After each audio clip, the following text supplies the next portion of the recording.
ಇವನೇ ನಮ್ಮ ಚಿತ್ರದ ಕಥಾನಾಯಕ. ಕೆಲ್ಸಕ್ಕಾಗಿ ಅಲ್ದು ಹೀಗಾಗಿದ್ದಾನೆ. ಎಷ್ಟೇ ಆಗಲಿ ರ್ಯಾಂಕರ್ ಅಲ್ವಾ, ಮನಸ್ಸಲ್ಲಿ ನೋವು ಇದ್ದೇ ಇರುತ್ತೆ. ಹೀಗೆ ಎಷ್ಟೊಂದು ಜನ ನಮ್ಮ ದೇಶದಲ್ಲಿ ಕೆಲಸ ಸಿಗಲಿಲ್ಲ ಅಂತನೋ ಅಥವಾ ತಾವು ಅಂದ್ಕೊಂಡಿದ್ದ ಕಾರ್ಯ ಸಕ್ಸಸ್ ಆಗಲಿಲ್ಲ ಅಂತನೋ ಕೆಟ್ಟ ದಾರಿ ಹಿಡಿಯೋರೇ ಜಾಸ್ತಿ. ಅದರಲ್ಲಿ ನಮ್ಮ ಕಥಾನಾಯಕನೂ ಒಬ್ಬನು.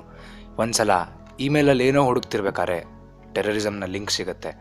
ಟೆರರಿಸಮ್ ಅಂದರೆ ಏನು ಅಂತ ತಿಳ್ಕೊಳ್ಳೋ ಒಂದು ಸಣ್ಣ ಕುತೂಹಲದಿಂದ ಟೆರರಿಸಮ್ ಅಂದರೆ ಏನು ಅಂತ ಅಂತರ್ಜಾಲದಲ್ಲೆಲ್ಲ ಹುಡುಕಾಡ್ತಾನೆ.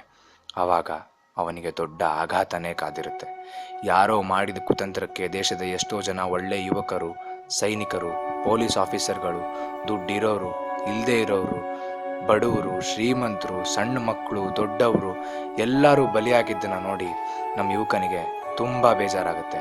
ಯಾರೋ ಪಾಪಿಗಳು ಮಾಡಿದ ಕುತಂತ್ರಕ್ಕೆ ನಮ್ಮ ದೇಶದ ಜನ ಪ್ರಾಣ ಕೊಟ್ರಲ್ಲ ಅಂತ ತುಂಬ ಬೇಜಾರು ಮಾಡ್ಕೋತಾನೆ. ಈ ಘಟನೆಯಿಂದ ನಮ್ಮ ಯುವಕ ದೇಶಕ್ಕಾಗಿ ಏನಾದರೂ ಮಾಡಲೇಬೇಕು ಅಂತ ಪಣ ತೊಡ್ತಾನೆ. ಆವಾಗ ಅವನಿಗೆ ಕಣ್ಣೆದುರುಗಡೆ ಕಾಣಿಸ್ಕೊಳ್ಳೋ ದೊಡ್ಡ ಅವಕಾಶನೇ ಭಾರತೀಯ ಸೇನೆ.